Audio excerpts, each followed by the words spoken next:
So, good day everyone. My name is Jeremy Mantubig and sa video po na ito, I-explain ko sa inyo yung mga problems with solution na pwede pong makatulong sa inyo upang mas lalo nyo maintindihan yung mga topics na napili ko. So, yung mga topics po na napili ko is yung Parabolic partial differential equation, Trapezoidal rule of integration, and Elliptic partial differential equation. And now, let's start with parabolic partial differential equation. Yung ating number 1 for multiple choice.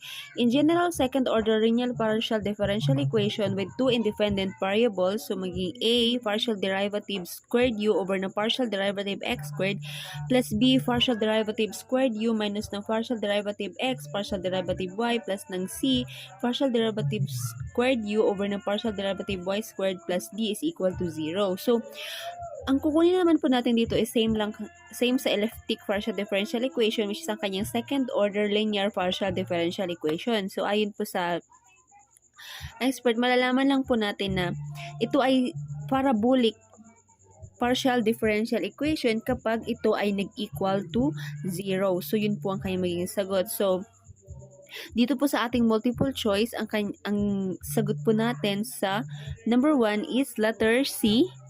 Ito po ang ating correct answer, letter C, because ito po is nag-equal siya sa 0. So, for number 2 question naman po is the partial differential equation of the temperature in a long 10 rod is given by partial derivative t over ng partial derivative is equal to a partial derivative squared t over ng partial derivative x squared. So, ating nad po is equal to 0. Meron siyang t is equal to 80 degrees Celsius. Ang kanyang length po ay 9 cm. And ang kanyang temperature naman po dito is equal to 20 degrees Celsius. So, if A is equal to 0.8 cm squared per seconds, the initial temperature of rod is 40 degrees and the rod is divided into 3 equal segments. The temperature at node 1 is equal using delta T is equal to 0.1 second by using an explicit solution at T is equal to 0.2 seconds. So, yung gagamitin po natin dito is yung hinap dito ang using explicit solution. So, yung pinakauna lang po natin gagawin is first ay hahanapin natin yung kanyang given value, which is, nabanggit ko po kanina, ang kanyang given value is ang kanyang magiging A. Ang kanyang A is equal to 0.8 cm squared per seconds. Ang kanyang delta T is equal to 0.1 seconds. Ang kanyang T or time is equal to 0.2 seconds. At ang kanyang L naman is equal to 9 cm. So, pagkatapos natin makuha yung given value, yung next na kukunin natin is yung kanyang number of divisions of the rod. N is equal to 3. So, yung gagamitin nating formula dito is delta x is equal to L over N, which is, it is equal to 9 over 3, magiging 3. So, next na kukunin natin is yung kanyang number of time steps. So, magiging ang formula na gamitin natin is equal to T final minus ng T initial over ng delta T. So, magiging answer natin dito is equal to 2. So, yung next naman po, para makuha natin yung correct answer is, kailangan nating kunin ang kanyang temperatures at nodes inside the rod when T is equal to 0.1 seconds. Ito. So, for T1, yung sagot po natin, magiging 40.3556 degrees Celsius and ang ating magiging T2 is equal to 39.822 degree Celsius. And ang ating T3 naman is equal to 20 degrees Celsius. After po makuha natin ang ating T1, T2 at T3, so pwede na nating isolve yung ating final answer. Gagamitin po nating formula is ito. Plus T2 minus ng plus t sub 0. So, ang isa-substitute lang po natin siya dito sa ating formula, which is magiging equal to 40, which ito yung ating T1.3556 plus ng 0.0089 times ng 39.822 minus ng 2 times ng 40.333556 plus ng 80. So, ita-times lang po natin, plus and times po natin, i-compute po natin yun. So, magiging equal to 40.3556 plus 0.3447. So, ipag-add po natin siya. So, magiging equal to 40.7033 degree Celsius. So, ito po yung ating final answer. So, ito po yung ating final answer, which is ito po ay letter C. So, letter C po ang ating final answer. So, for number 3 question, the partial differential equation of the temperature in a long time rod is given by the partial derivative t over ng partial derivative t is equal to a partial derivative squared t divided by partial derivative x squared. So, yung ating nad is equal to 0. So, ito po yung ating diagram. Magiging t is equal to 80 degrees Celsius. Ang ating length ay 9 cm and t is equal to 20 degrees Celsius. So, if A is equal to 0.8 cm squared per seconds, then initial temperature of rod is equal to 40 degrees Celsius and the rod is divided into 3 equal segments. The temperature of node 1 using delta T is equal to 0.1 seconds by using an implicit solution for T is equal to 0.2 seconds is. So, ito po yung ating choices. Letter A, 40.7134 degrees Celsius. Letter B, 40.6882 degrees Celsius. And letter C, 40.7033 degrees Celsius. And ang ating letter D naman is 40.6956 degrees Celsius. So, yung gagamitin naman po natin ngayon is implicit solution. Yung kanina is explicit and yung ngayon ay implicit. So, yung unang gagawin lang naman po natin is kukunin natin yung kanyang given value, which is yung A is equal to 0.8 cm squared per seconds. Yung ating delta T is equal to 0.1 seconds. Yung ating time is equal to 0.2 seconds. And ang ating length naman is equal to 9 cm. So, after nun, kukunin natin yung number of division of the rod. N is equal to 3. So, yung ating number of divisions of the rod is equal to N is equal to 3. Yung number of steps naman natin, steps is equal to 2. So, after nun is kukunin natin yung kanyang T1 and T2, which is ang naging result ng ating T squared sub 1 is equal to 40.6882 and ang atin namang T squared sub 2 is equal to 39.6627.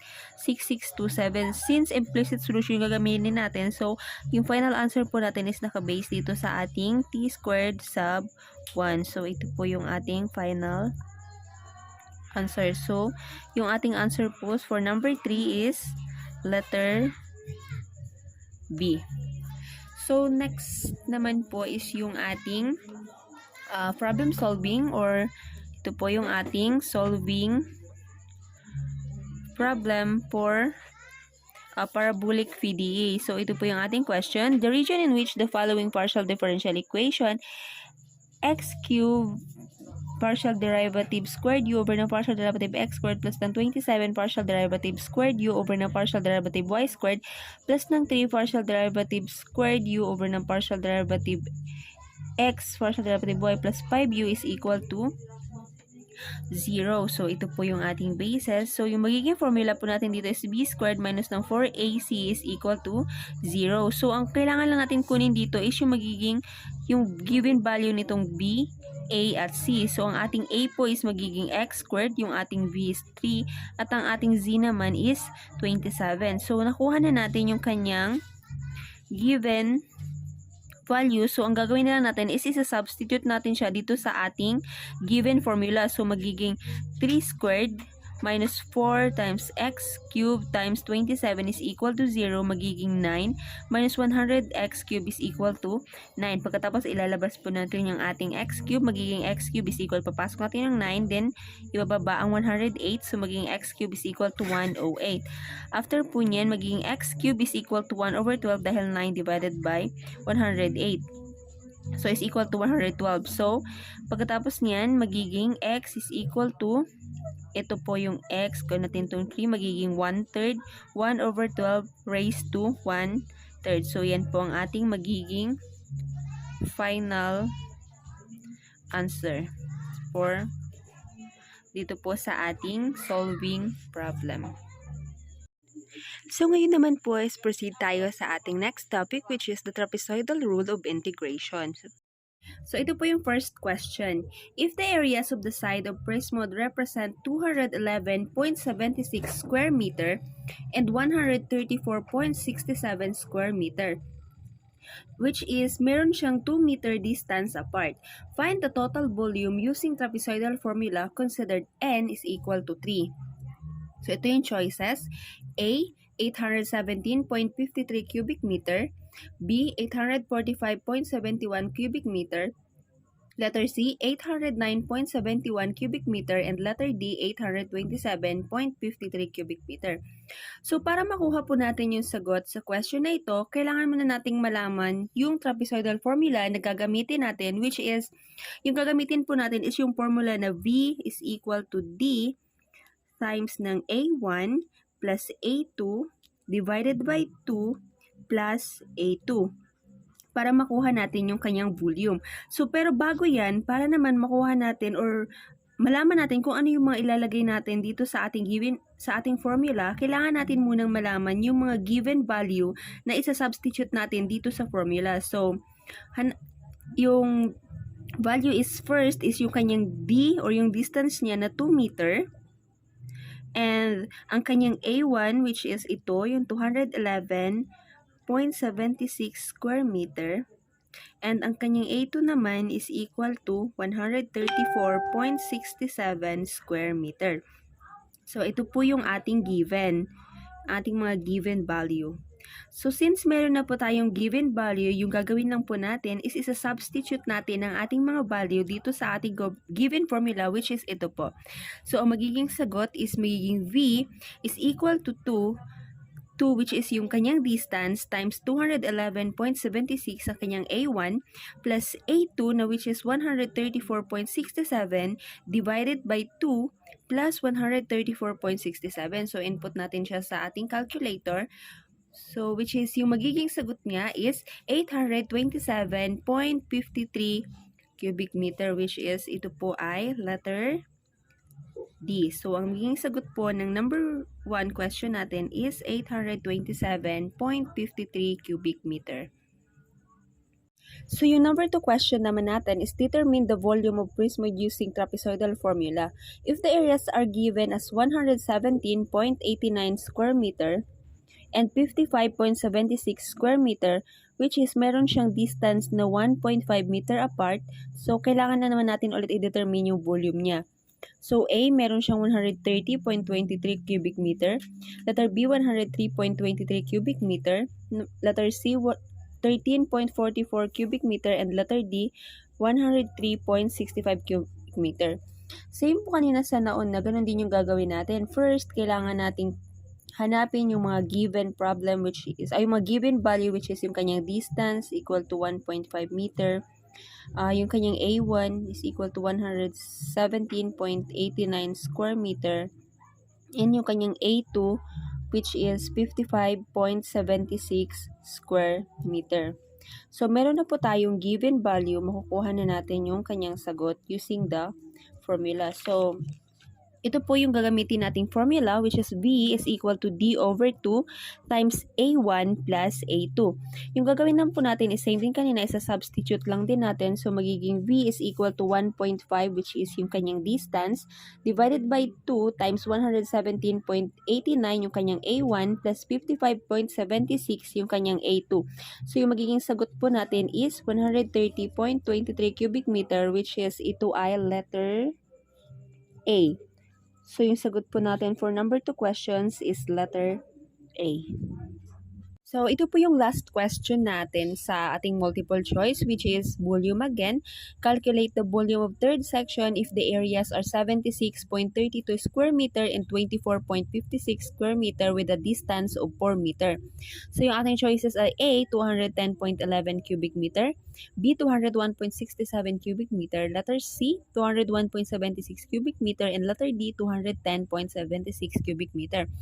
So, same lang din po yung gagawin natin is first is hanapin po natin yung kanyang given value, which is yung kanyang D is equal to 4 meter or yung kanyang distance. So, since yung hinahanap po is yung volume niya in third section, so yung magiging given po natin is magiging A to the third time is equal to 76.32 square meter at ang kanyang A4 naman is equal to 24.56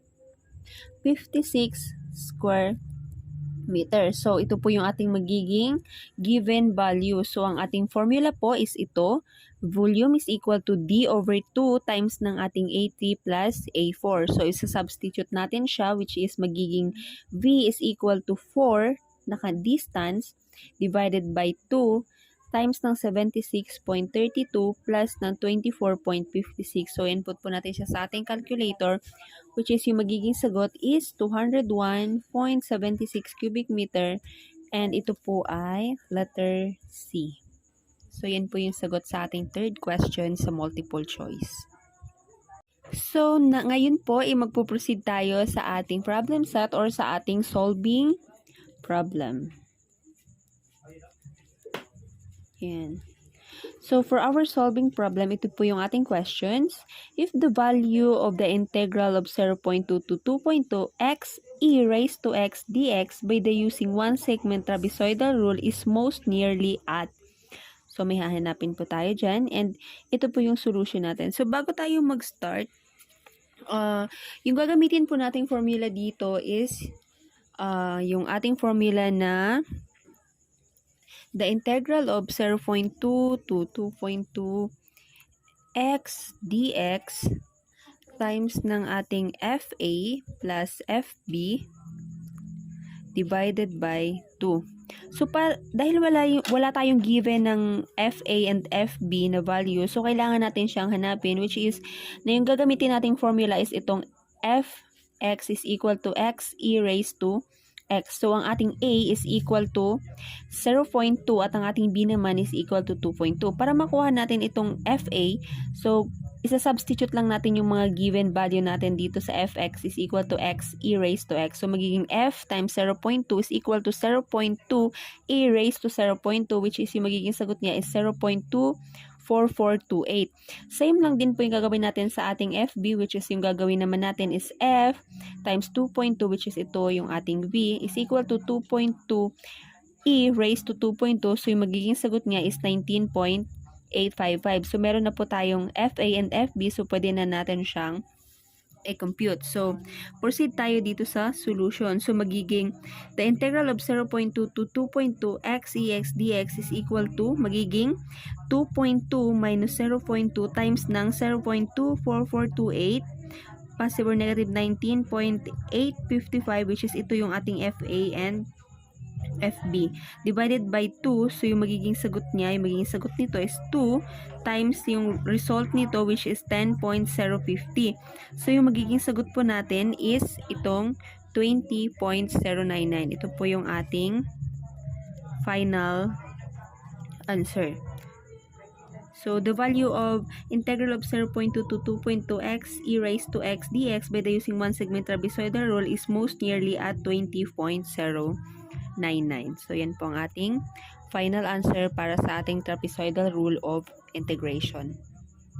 And now proceed po tayo sa ating last topic, which is the elliptic partial differential equation. Yung ating number 1 question po sa multiple choice is, in a general second linear partial differential equation with two independent variables, so meron tayong a partial derivative raised to 2u over ng partial derivative x squared plus ng b partial derivative squared u over ng partial derivative x partial derivative y plus ng c partial derivative squared u over ng partial derivative y squared plus d is equal to 0. So where yung ating a, b, c are function of x and y at ang ating d naman is a function of x, y at ang ating partial derivative u over ng partial derivative x, comma partial derivative u over ng partial derivative y. Then the PDE is elliptic if, or yung hinahanap po dito kung saan dito yung ating partial differential equation elliptic. So sa letter A, meron tayong b squared minus ng 4ac less than 0 at sa letter B naman is meron tayong b squared minus ng 4ac greater than to 0 at ang ating letter C naman is b squared minus 4ac equal to 0 at ang ating letter D naman is b squared minus 4ac not equal to 0. So, malalaman lang natin siya kapag siya po ay second linear elliptic PDE or partial differential equation, sabi kapag ang ating 0 or ito ay less than 0. So, since ito pong letter A is yung mayroong less than 0, so ito po yung ating sagot for question number 1. Have letter A. So, yung ating number 2 question naman po is the region in which the following equation x cubed partial derivative squared u over ng partial derivative x squared plus ng 27 partial derivative squared u over ng partial derivative y squared plus ng 3 partial derivative squared u over ng partial derivative x partial derivative y plus 5u is equal to 0. So, ano po yung ating choices? Letter A, we have x is greater than 1 over 12 raised to 1/3. Letter B, x is less than 2. 1 over 12 raised to 1/3. C is for all values of x. And letter D is x is equal to 1 over 12 raised to 1/3. So, ito po yung ating formula. Ito yung ating pinaka-basic na basis. So, magiging A, partial derivative squared u over ng partial derivative x squared plus B, partial derivative u squared u over ng partial derivative xy plus ng z partial derivative squared u over ng partial derivative y squared plus ng d is equal to 0. So, yung gagamitin po nating formula dito is itong b squared minus ng 4ac less than 2, 0, which is, i-base po natin, para makuha natin to kailangan pa rin natin kunin yung kanyang mga given value, which is yung letter A natin, ang ating letter B, letter C, at yung kanyang letter D. So, ang ating letter A po is itong x cubed, letter B, itong 3, letter C, it's 27, at ang ating letter D is equal to 5u. Since meron na po tayong, yan po yung mga given value, so pwede natin siyang masolve. Yung gagawin lang po natin is isa-substitute natin yung mga value na ito dito sa ating given formula. So, magiging 3 squared minus ng 4 times x cubed times 27 less than to 0. So, 3 times 3 is equal to 9 minus ng, ita-times natin to, magiging 108x cubed less than to 0. So, next is magiging 108x cubed. So, labas natin siya, tapos magiging is less than to, greater than to 9. So, ang mangyayari, magiging x cubed greater than to 9 over ng 108. Then, magiging x cubed, 9 divided by 100 is equal to 1 over 12, magiging equal to x is greater than 1 over 12 raised to 1/3. Ito po yung ating final answer. So, ibig sabihin po, ang ating sagot dito is letter A. Ito po yung ating final answer. Yan po ang ating final answer, which is yung letter A. So, yung ating number 3 question naman po for multiple choice in elliptic PDEs, meron tayong definite approximation of partial derivative squared u over ng partial derivative x squared in the elliptic equation. So, meron tayong partial derivative squared u over ng partial derivative x squared plus ng partial derivative squared u over ng partial derivative y squared is equal to 0 at x and y can be approximated as, ito po ang ating letter A, letter B choices, and letter C. So, ang ating final answer po, or yung ating answer po dyan is letter, ito po, yung ating letter A. Ito po yung ating final answer for this question. And ito po ang kanyang explanation. So, yung gagawin lang po natin is kukunin natin siya. Then, i-distribute po natin at pagkatapos pagsasamahin. Pinag-plus po natin siya. Then, after pagsinamahin, ito po ang kanyang magiging result. Then, after that, pasong pagsamahin siya is magiging, ito na po ang kanyang magiging result, magiging ux plus delta xy plus u times ng x minus delta xy is equal to 2u times ng x y plus ng u x is equal to x y 4x squared plus so on. So, yung magiging sagot, pag kinalculate po natin ito, ito po ang kanyang magiging final answer, which is,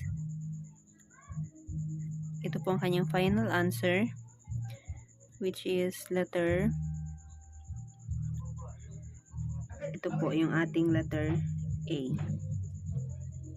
So, para naman po sa ating solving problem, so ito po yung tanong, find the temperature at the interior mood given in the following the direct method. So, ito po.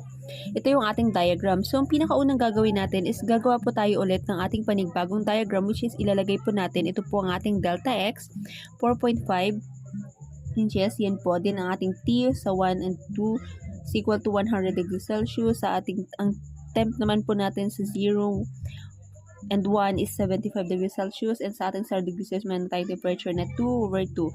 Ang ating length po ay 9 inches at ang ating width naman ay 6 inches. Ito po yung formula na gagamitin natin. Yan po ang ating formula para makuha natin ang ating temperature, para mahanap natin. So, yan po ang ating formula. Yung gagawin lang po natin is isa-substitute natin sila isa-isa dito po sa ibinigay na given value, which is ito po. Pagkatapos nating makuha ito, yan po, yung na-substitute na natin. Ito po yung magiging sagot.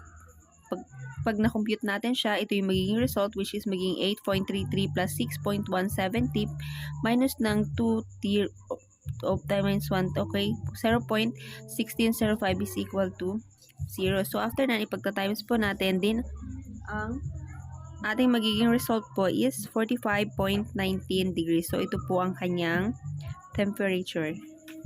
Final answer.